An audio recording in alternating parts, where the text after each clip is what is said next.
സന്ദീപ് വാര്യരിലേക്ക് വരുന്നതിന് മുമ്പ് P K കൃഷ്ണദാസിന്റെ ഒരു പ്രതികരണം ഒന്ന് കേൾക്കണം. ഇന്ന് പറഞ്ഞതാണ്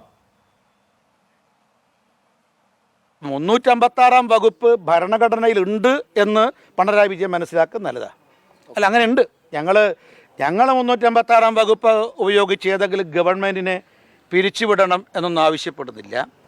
ഇപ്പം മാർക്സിസ്റ്റ് പാർട്ടിയുടെ സഹയാത്രികരായ കോൺഗ്രസ് ആണ് 100-ലധികം തവണ കേരളത്തിലെ EMS ഗവൺമെൻറ്റിനുൾപ്പെടെ 356 വകുപ്പ് ഉപയോഗിച്ച് പിരിച്ചുവിട്ടത്. സന്ദീപ് വാര്യർ, ഇവിടെ മാമ്പൂ കണ്ടും മക്കളെ കണ്ടും കൊതിക്കരുത് എന്ന ഒരു പഴയ പഴഞ്ചൊല്ലുണ്ട്. BJP-കാരൻ തിരുത്തു വായിക്കണം. മാമ്പൂ കണ്ടും മക്കളെ കണ്ടും ഗവർണറെ കണ്ടും കൊതിക്കേണ്ട BJP കേരളത്തിൽ അങ്ങനെ കേന്ദ്രഭരണം വരുമെന്ന്. സന്ദീപ് വാര്യർ. അഷ്മി, ഈ സംസാരിക്കുന്നതിന് മുമ്പ് തന്നെ പറയാം, അഷ്മി ഇന്ന് SFIയുടെ നേതാവ് ഇല്ലാത്തതിൻ്റെ ഒരു വേക്കൻസി ഏറ്റെടുത്തുകൊണ്ട് പഴയകാല SFI പ്രതിനിധി എന്ന പേരിൽ ഈ ചർച്ചയെ നയിക്കുകയാണെങ്കിൽ കുഴപ്പമൊന്നുമില്ല. കാരണം ഇതിൻ്റെ തുടക്കം മുതൽക്ക് ഹാഷ്മി കൃത്യമായിട്ട് CPM അനുകൂല SFI അനുകൂല നിലപാടും കഴിഞ്ഞ ദിവസങ്ങളിൽ SFI ചെയ്ത സമരത്തിൽ അവർക്ക് പൊതുസമൂഹത്തിൽ നിന്ന് ഏറ്റിട്ടുള്ള വലിയ തോതിലുള്ള അപമാനം, വഷളത്വം, അത് മറച്ചു വയ്ക്കാൻ കാട്ടിക്കൂട്ടുന്ന അഭ്യാസവും അവരെ എങ്ങനെയെങ്കിലും സമൂഹത്തിന് മുന്നിൽ അവരുടെ മുഖംമൂടി ഈ മുഖത്ത് ഏറ്റിട്ടുള്ള അപമാനം അതൊന്ന് മാറ്റിക്കാനുള്ള പരിശ്രമമാണ് ഈ ചർച്ചയിൽ ഉടനീളം നടത്തുന്നത്, തുടക്കം മുതൽ നടത്തുന്നത് എന്നുള്ളത് സാമാന്യം ഈ ചർച്ച കൊണ്ടുകൊണ്ടിരിക്കുന്ന ആൾക്ക് മനസ്സിലായിട്ടുണ്ടാകുമെന്നാണ് ഞാൻ പ്രതീക്ഷിക്കുന്നത്. എന്തായാലും SFIയുടെ പ്രതിനിധി ഇല്ലെങ്കിലും ഹാഷ്മി ഇവിടെ ഉള്ളത് നന്നായി. ഹാഷ്മി SFIയുടെ ഭാഗം പറയുന്നുണ്ടല്ലോ. SFIക്ക് വേണ്ടിയാണല്ലോ ഈ ചർച്ച തന്നെ സംഘടിപ്പിച്ചിട്ടുള്ളത്. ഇവിടെ ഒരു കാര്യം പറയാം, ഞങ്ങൾ എന്തായാലും ഗവർണറെ കണ്ട് രാഷ്ട്രീയ പ്രവർത്തനം തുടങ്ങിയ ആളുകളല്ല. ഞങ്ങൾ ഈ രാജ്യത്ത് രാഷ്ട്രീയ പ്രവർത്തനം ആരംഭിച്ചിട്ട് ദീർഘകാലം ഈ രാജ്യത്ത് പ്രതിപക്ഷ സ്ഥാനത്തിരുന്ന് ഈ രാജ്യത്തെ ജനാധിപത്യ മൂല്യങ്ങൾ ഒരിക്കൽ സർക്കാർ തകർത്ത സമയത്ത്, നിങ്ങൾ മാധ്യമ പ്രവർത്തകരെ അടക്കം പിടിച്ച് ജയിലിലിട്ട കാലത്ത്, ഈ രാജ്യത്തെ പ്രതിപക്ഷത്തെ മുഴുവൻ ജയിലടച്ച കാലത്ത് ആ ജനാധിപത്യത്തെ പുനഃസ്ഥാപിക്കാൻ വേണ്ടി ഒരുപാട് ത്യാഗം സഹിച്ചിട്ടുള്ള ഒരു പ്രസ്ഥാനത്തിൻ്റെ ഭാഗമാണ് ഞങ്ങൾ. അതുകൊണ്ട് തന്നെ ഞങ്ങൾ ഏതെങ്കിലും ഗവർണറെ കണ്ടോ അധികാരം കണ്ടോ നാളെ ഏതെങ്കിലും അധികാര സ്ഥാനത്ത് എത്തുന്ന വിദൂരമായിട്ടൊരു സ്വപ്നം കണ്ടിട്ടോ രാഷ്ട്രീയ പ്രവർത്തനം നടത്തുന്നവരല്ല എന്ന് മനസ്സിലാക്കിയാൽ മതി. ദീർഘകാലം ജനങ്ങൾക്കിടയിൽ പ്രവർത്തിച്ചതിൻ്റെ ഫലമായി ജനങ്ങൾ നൽകിയ അംഗീകാരം കൊണ്ട് ഈ രാജ്യത്ത് 10-18 സംസ്ഥാനങ്ങൾ ഭരിക്കുകയും രാജ്യത്ത് തുടർച്ചയായി 2ാം തവണയും ഭരണത്തിലെത്തുകയും ചെയ്തിട്ടുള്ള സർക്കാരാണ് ഇവിടെ രാജ്യം ഭരിച്ചുകൊണ്ടിരിക്കുന്നത്. അതുകൊണ്ട് തന്നെ ഏതെങ്കിലും ഗവർണറുടെയോ അല്ലെങ്കിൽ ഭരണഘടനാ പദവിയുടെയോ ബലത്തിലല്ല ഞങ്ങൾ എവിടെയും അധികാരത്തിൽ വന്നിട്ടുള്ളത്. ഇവിടെ സംസ്ഥാനത്ത് ഒരു ഗവർണർ ഇവിടെ ആരിഫ് മുഹമ്മദ് ഖാൻ അദ്ദേഹം വന്നതിന് ശേഷം അദ്ദേഹം നിരന്തരമായിട്ട് ചില കാര്യങ്ങളിൽ ഇടപെടൽ നടത്തുന്നുണ്ട്. അത് കേരളത്തിലെ ഉന്നത വിദ്യാഭ്യാസ മേഖലയിലെ തകർച്ചയ്ക്കെതിരെയാണ് അദ്ദേഹം കൃത്യമായിട്ടുള്ള നിലപാട് സ്വീകരിച്ചിട്ടുള്ളത്. കേരളത്തിലെ ഉന്നത വിദ്യാഭ്യാസ മേഖല തകർച്ചയിലാണ് എന്നുള്ളത് ആരിഫ് മുഹമ്മദ് ഖാൻ പറഞ്ഞിട്ടുള്ള അറിവല്ലല്ലോ, നമുക്ക് എല്ലാവർക്കും അറിയാം. കേരളത്തിലെ ഉന്നത വിദ്യാഭ്യാസ മേഖല കഴിഞ്ഞ കുറേ കാലമായി നിലവാര തകർച്ചയിലാണ്.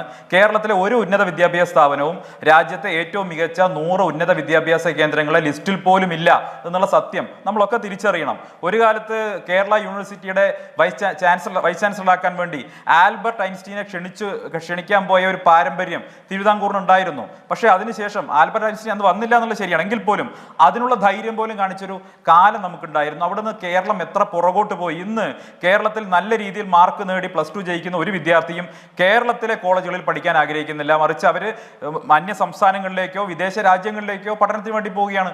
കേരളത്തിലെ കോളേജുകളിലേക്ക് നിലവാരം കുറഞ്ഞ അതല്ലെങ്കിൽ സാമ്പത്തികമായി പിന്നോക്കം നിൽക്കുന്നവർ മാത്രം ആശ്രയിക്കുന്ന നിലയിലേക്ക് കേരളത്തിലെ കോളേജ് വിദ്യാഭ്യാസവും ഉന്നത വിദ്യാഭ്യാസവും കേരളത്തിലെ യൂണിവേഴ്സിറ്റികളും മാറിയതിന് പിറകിൽ ആരുടെ കൈകടത്തലാണ്? ഇവിടുത്തെ രാഷ്ട്രീയ കൈകടത്തലുകളാണ്. പ്രത്യേകിച്ച് CPM-ന്റെ SFIയുടെ താങ്കൾ എന്നെ മുൻ SFIക്കാരനെന്ന് ആരോപിക്കുന്നുണ്ടായിരുന്നു. ഞാനതിനോട് ഞാൻ പറഞ്ഞോട്ടെ എന്ന് പറഞ്ഞാൽ, താങ്കൾ അതേ കസേരയിൽ കഴിഞ്ഞ ദിവസം M പ്രകാശം മാസ്റ്റർ വന്നിരുന്ന് എന്നോട് പറഞ്ഞത് BJP-യിലോ കോൺഗ്രസിലോ പോയി ചേര് എന്ന് പറയുന്നുണ്ടായിരുന്നു.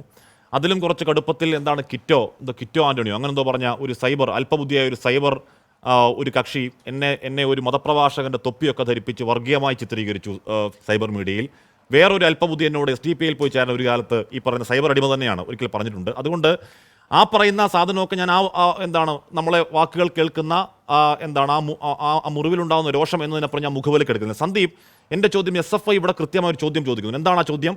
സെനറ്റിലേക്ക് അവിടെ 1ാം റാങ്കുകാരെ അല്ലെങ്കിൽ കലാതിലകത്തെ ഏറ്റവും മിടുക്കരായ വിദ്യാർത്ഥികളെ കൊടുത്തിട്ട് അത് വെട്ടി യോഗ്യതയില്ലാത്ത 3 സെമസ്റ്ററിന് മാർക്ക് വരാത്ത 2 മാർക്ക് വന്നപ്പോൾ B ഗ്രേഡോ C ഗ്രേഡോ ഒക്കെ ആയ ABVP ഭാരവാഹികളെ മാത്രം തിരികെ കയറ്റിയതിൻ്റെ ഉദ്ദേശം എന്താണ്? അത് വിശദീകരിക്കാൻ സന്ദീപിന് അറിയാമോ? ഗവർണർ പറയുന്നില്ല, അല്ലെങ്കിൽ ചാൻസലർ പറയുന്നില്ല. ഞാൻ അഷ്മി ആ ഉത്തരത്തിലേക്ക് ഞാൻ വരാം, ആ ചോദ്യത്തിലേക്ക് ഞാൻ വരാം. അതിന് മുമ്പായിട്ട് ആമുഖമായി പറയേണ്ട ചില കാര്യങ്ങൾ, അത് പറഞ്ഞാലേ ജനങ്ങൾക്ക് ഈ വിഷയം കൃത്യമായിട്ട് മനസ്സിലാവുകയുള്ളൂ. ഇവിടെ കേരളത്തിലെ ഉന്നത വിദ്യാഭ്യാസ മേഖലയിൽ സർവകലാശാലകളിൽ SFIയും CPM നടത്തിയിട്ടുള്ള ഇടപെടലുകൾ മൂലം സംസ്ഥാനത്തെ ഉന്നത വിദ്യാഭ്യാസ മേഖല പാടെ തകരുകയും വ്യാജ സർട്ടിഫിക്കറ്റ് മുതൽ പിന്നെ CPM നേതാക്കളുടെ ഭാര്യമാർക്ക് ജോലി കിട്ടാനുള്ള ഇടങ്ങളായി, അവർക്ക് ജോലി കൊടുക്കാനുള്ള പിൻവാതിൽ നിയമനം നടത്താൻ ഇടങ്ങളായിട്ടും ഒക്കെ, CPM പ്രവർത്തകർക്ക് പിൻവാതിൽ നിയമനം നടത്താൻ ഇടങ്ങളായിട്ടൊക്കെ ഈ സർവകലാശാലകളെ മാറ്റിയതിന്റെ ദുരന്ത ഫലമാണ് നമ്മളിപ്പോൾ അനുഭവിച്ചുകൊണ്ടിരിക്കുന്നത്. കുസാറ്റ് പോലെയുള്ള ഒരു സ്ഥാപനം പോലും രാജ്യത്തെ പ്രധാനപ്പെട്ട എണ്ണം പറഞ്ഞ ഉന്നത വിദ്യാഭ്യാസ കേന്ദ്രങ്ങളുടെ പട്ടികയിൽ പെടുന്നില്ല എന്നുള്ളത് ദൗർഭാഗ്യകരമാണെന്ന് നമ്മൾ മനസ്സിലാക്കണം. കേരളത്തിലെ പ്രാഥമിക വിദ്യാഭ്യാസ മേഖലയെക്കുറിച്ച് പൊതുവിദ്യാഭ്യാസ ഡയറക്ടർ പറഞ്ഞിട്ട് ഏറെ ദിവസമായിട്ടില്ല. ഇവിടെ A+ കിട്ടിയവന് പോലും പിന്നെ സ്വന്തം പേരെഴുതാൻ കഴിയാത്ത സാഹചര്യമാണ് എന്ന് ആരാ പറഞ്ഞത്? കേരളത്തിലെ പൊതുവിദ്യാഭ്യാസ ഡയറക്ടറാണ്. അപ്പോൾ അതൊക്കെ നിലവിലെ കേരളത്തിലെ വിദ്യാഭ്യാസ സാഹചര്യത്തെക്കുറിച്ച് ഞാൻ നേരത്തെ സൂചിപ്പിച്ച ആൽബർട്ട് ഐൻസ്റ്റീന്റെ കാലം തൊട്ടുള്ള ആ കാലവുമായി നമ്മൾ താരതമ്യം ചെയ്യണം. നമ്മൾ ഇന്ന് എവിടെ എത്തി നിൽക്കുന്നു? മുൾമുനയിൽ നിർത്തി ഞാൻ തന്നെ ഇന്റർ അടിച്ചിട്ടുള്ളതാണ്. പോട്ടെ, എന്റെ ചോദ്യം നേർക്കുനേർ ചോദ്യമാണ്. എന്റെ ചോദ്യം നേർക്കുനേർ ചോദ്യമാണ് സന്ദീപ്. ഈ പറയുന്ന BA മ്യൂസിക്കിൽ ഒന്നാം റാങ്കുകാരിയെ, മറ്റ് ഹ്യൂമാനിറ്റീസ് വിഷയങ്ങളിലെ 1ാം റാങ്കുകാരെ, കലാതിലകത്തെ എന്താണ് വെങ്കല മെഡൽ, ടഗ് ഓഫ് വാറിലെ വെങ്കല മെഡൽ ജേതാവിനെ അടക്കം ഏറ്റവും യോഗ്യരായ കുട്ടികളുടെ പട്ടിക കൊടുത്ത് അത് വെട്ടി തോട്ടിക്കളയാൻ ഗവർണറുടെ ചേതോവികാരം എന്ത് എന്ന ചോദ്യം ഞാൻ രാഷ്ട്രപതിയോട് പറഞ്ഞോളാന്നാണ് പറയുന്നത് ഗവർണർ. അങ്ങനെ രാഷ്ട്രപതിയോട് പറഞ്ഞാൽ പറ്റില്ല. ചാൻസലർ എന്നുള്ള പദവി രാഷ്ട്രപതിയോട് മറുപടി പറയേണ്ട പദവിയല്ല, അത് കേരളത്തോട് മറുപടി പറയേണ്ട പദവിയാണ്.